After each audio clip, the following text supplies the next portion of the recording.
Hey guys, what is going on? I'm back for another video. Um, Mind the different scenery. My power is currently out, so just kind of bear with me.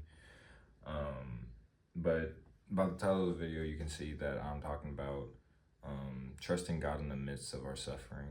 And mind you, if I keep looking down, I'm trying to look at my notes. So, um, uh, but yeah, we're talking about trusting God in the midst of suffering, and I wanted to use a book of the Bible, like an entire uh, an entire book, and I think the perfect book was that kind of came to mind was Job. So I'm going to be talking about the story of Job and related to that, and yeah, let's just get started into it. So basically, to start out, the story of Job. Uh, it starts out by saying that Job is an upright man of God. He shuns evil. In the Lord's eyes, he's doing everything correctly, right? And it says that he had 7 sons, 3 daughters, 7,000 sheep, 3,000 camels, 500 yoke of oxen, a large number of servants, and was the greatest man in all the East. That's according to the Bible. Um, so Job was just this upright guy, but then in the beginning of the book, Job, I'll get to that. God and Satan actually have a conversation with each other later on, um, or at this point in the story, and basically Satan says that, well, the only reason that Job loves you or praises you um, is because he has all these great things. But if you take all these things away from him, he'll curse you to your face. And God's like, okay, fine. He says that you can go and take whatever you want from him and this and that, but don't lay any harm on him. To me, that already kind of puts in perspective to me that it God is going to limit your suffering, right? God isn't going to allow something to happen to you, right? That is like out of your own, outside of your own strength that you can't handle, right? And so Satan goes ahead and he takes the things that was from him. He doesn't harm him, and Job does lose everything. His children all got swept away by a wind. They were all in the same house and they all got swept away. Um, like raids came in and like took out his servants, and they like all of his sheep and camels and all his animals that he had. They all fled and everything. And so yeah, Job lost everything, but physically he was unharmed. And so God and Satan have, and I think before I get into that, into the next thing, I think what Job does after this is very interesting. Instead of him coming to God saying like, why is this happening? What's going on, right? He actually worships. It says that he gets on his knees, he shaves his head, he tears his clothes, and he worships God. He says, naked I came into this world, naked I will depart. Actually, let me find the actual. Naked I come from my mother's womb, and naked I will depart. The Lord gave, and the Lord has taken away. May the name of the Lord be praised. So even in that first set of suffering, because there will be more, he still worships God. Anyways, moving on, God and Satan have another conversation. And Satan says, right here it says, skin for skin. Satan replied, a man will give all he has for his own life, but now stretch out your hand and strike his flesh and bones, and he will surely curse you to his face. And the Lord said, very well, right? So now Satan is saying, all right, now if you physically harm Job, then he'll curse you to your face. And so the God lets so the Lord lets Satan do his thing, and then Job gets these painful sores all over his body, and but his life is spared, which the Lord said. He's like, you can go and attack him how you want, but spare his life.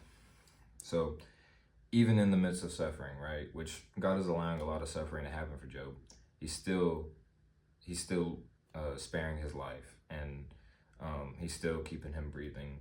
And I think that's a good thing to remember for all of us, that regardless of how bad our situation could be, not only can it be worse, but two, God is still with us in it. If he allowed it to happen, it's for a reason. So I think that's a good thing to remember. Anyways, story goes on. After about a week of suffering, Job ends up cursing the day he was born, and he wished that he was not born. And it goes on to talk about how what Job feared most, happened in his life. Not necessarily even losing all his riches, but I mean, he had a family. He had, he had good status, and he was an upright man of God. And now all of that is just like, now he just doesn't know what to do, because he feels like he hasn't done anything, but all this is still happening. And so I wanted to relate this to a story that I've been going through, and not really going through, but just something cool that I thought. And basically, I would say like the past like roughly 10 days or so, I like going outside in nature and stuff like that, seeing the sunsets and just seeing the sky, right? And like wherever I'm at, even if I'm out doing stuff, like I see these doves following me. And I remember I like put in my prayer journal that like I asked the Lord to keep sending doves, because it's just a good reminder that he's always with me. And so today I went out on my bike ride, and I'm just chilling, enjoying the view and everything. And then I see some birds going on, but they're not doves. And I'm like, dang, I haven't seen any doves today. So I'm biking around looking for for doves, right? And then it kind of came upon me that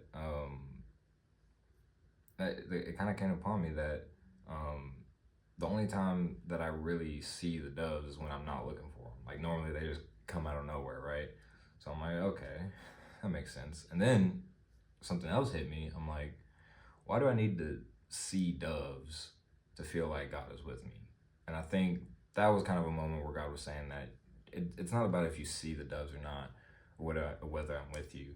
Just know that I'm with you regardless whether you see them or not. And I think that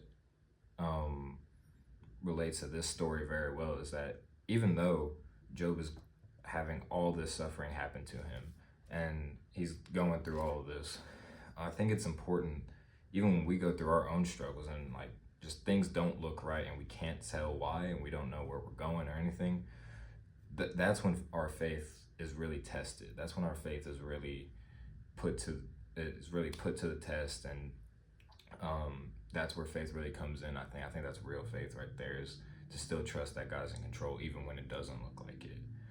And this is something I'm still learning, so it is a hard thing to do, but ultimately God is in control, and I don't think that if God is in control, then why should we have to worry, right?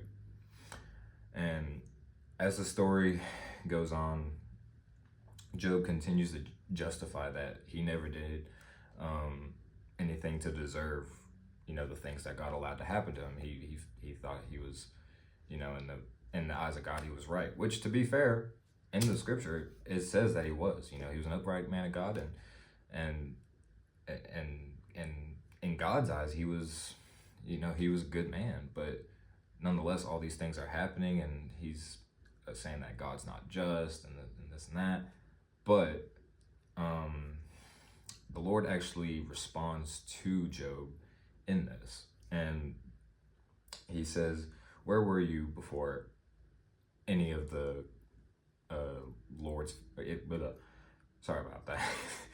He talks about he responds to Job. He says, "Where were you whenever the foundations of the earth were laid, right? And I think this is kind of spoke to me of that God can see the full picture of everything, right? And as far as like why, this even kind of puts up a question in my mind: why does God allow suffering to begin with in the first place, right? And to be honest, we don't know. The Bible doesn't really talk about it. It doesn't really say. I mean, we know that God will allow trials to, come against us and to test our faith and to grow us in Him. But why does He allow suffering in this world? And I think the Bible doesn't necessarily like fully tap into that or anything, but I think it is important for us to know that before any of us were created, before we had any breath in our lungs, there was God. And God can see the full picture of everything. He can see things that we don't see because we're humans, we're limited, we don't see everything, but God does. And I think instead of questioning and blaming God for why bad things happen and why things don't go our way a lot of the time, I think instead of doing that, we just need to trust that God can see everything and He is a righteous and just God.